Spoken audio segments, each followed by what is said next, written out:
O Muhammad sallallahu alayhi wasallam, do not be inclined to the temptations of those disbelievers around you. Those people who are trying to pull you away.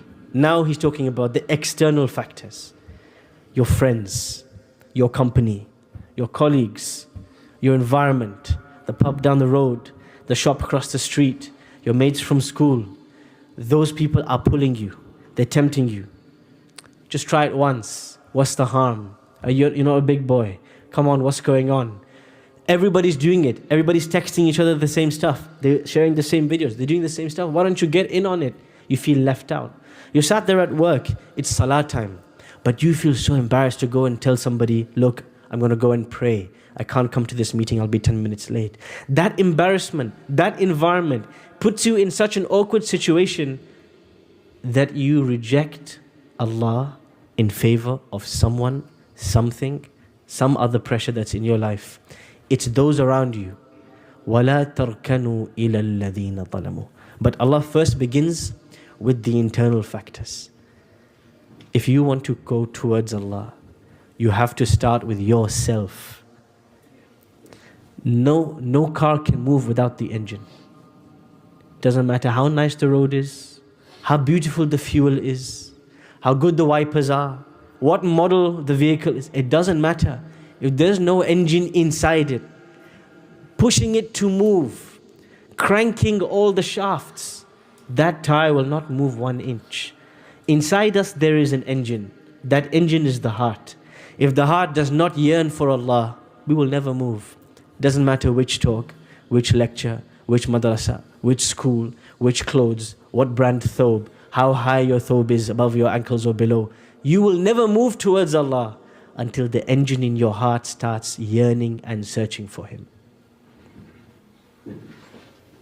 Once you start moving, there is no journey without turbulence. No airplane journey without turbulence. If you ever get on the motorway and try to drive to anywhere, there'll be another reckless driver next to you. You've all experienced road rage at some point in your life. I remember one time I was trying to be a safe driver. Left lane of the motorway, 55 miles an hour on the 70 road. The car behind me was not having it. The car behind me took over and slowed down all of a sudden. I have to pull back. I thought, okay, this person is trying to have a go at me. Let me try to move. I moved, they moved with me. I moved, they moved with me. After about 10 minutes of this, I was looking for a brick in my car. Because I just like to hold a brick while I'm driving. I did not want to do anything. I'm a very peace-loving person. Obstacle. Traffic. Google Maps says, there's another faster route that will take 3 minutes less. Would you like to? Yes. Traffic. Flood. Environment. Skidding. Ice. Other people on the road. Bad drivers. Road rages. Cameras. There's so many factors that can change the route that you take. But it all starts with you. And then it's all the other factors. How do you manage them? In the end, the most important thing, I think this is very important to remember, it doesn't matter how many times you get diverted or which path you take, as long as you arrive at the final destination. When Allah describes the path to Him, many people, they understand as-siratul mustaqim is one road. One option, my way or the highway. My madhab or the highway. Pray like I'm praying or you're a disbeliever. My way or the highway.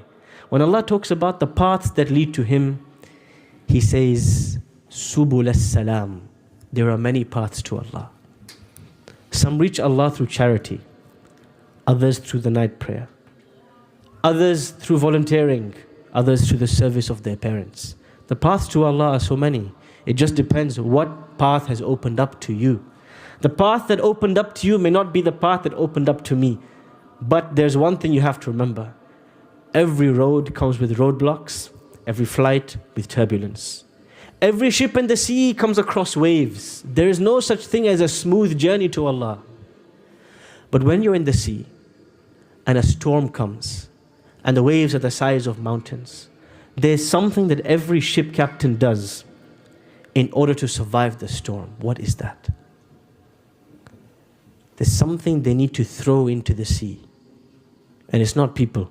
وَمَن يَكْفُرْ بِالطَّاغُوتِ وَيُؤْمِن بِاللَّهِ فَقَدِ اسْتَمْسَكَ بِالْعُرْوَةِ الْوُثْقَى لَا انفِصَامَ لَهَا. Allah says, you're in the sea. You're on this journey to Allah. All of a sudden a storm hits. You get into debt. You lose a loved one. You come across an obstacle. Car hits you. You get into some trouble. You lose out on your studies. You're in a difficult situation. At some point in time in your life, you are bound to be struck by the storm. What do you do in the storm? It's not about moving. Sometimes it's about standing still.